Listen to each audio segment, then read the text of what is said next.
আজ চলে এসেছি একটি সম্পূর্ণ নিরামিষ রেসিপি নিয়ে। বানাচ্ছি আলু পনির, যেটা বানানো ভীষণই সহজ। আর এই নিরামিষের দিনে এরকম একটা রেসিপি থাকলে আর কিছুই লাগবে না। তার জন্য নিয়েছি পনিরটাকে ছুরির সাহায্যে সুন্দর করে চৌকো আকারে কেটে নিয়েছি। আর নিয়েছি আলু, ক্যাপসিকাম, টমেটো, আদা, কাঁচা লঙ্কা।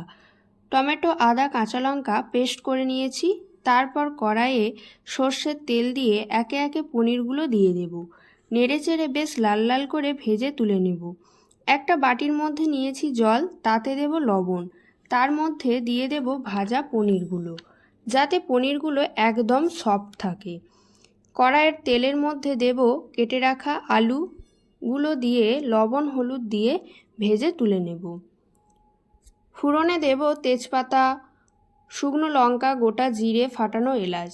একটু নেড়েচেড়ে দেব ক্যাপসিকাম, সামান্য ভেজে দেব মিক্সি করা পেস্টটা। নেড়েচেড়ে দেব ধনেপাতা, হলুদ গুঁড়ো, লবণ, চিনি।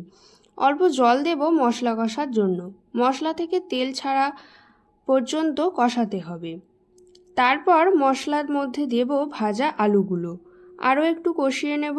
এই সময় দেব লঙ্কা গুঁড়ো, যেটা আমি আগে দিতে ভুলে গিয়েছিলাম তাই। তারপর দেব ভিজিয়ে রাখা পনিরটা দিয়ে ভালো করে মিশিয়ে নেব। যেহেতু আলু আছে সেদ্ধ হবে, তাই আরও একটু জল দিয়ে দেব। আলু সেদ্ধ হওয়া পর্যন্ত রান্না করে নেব।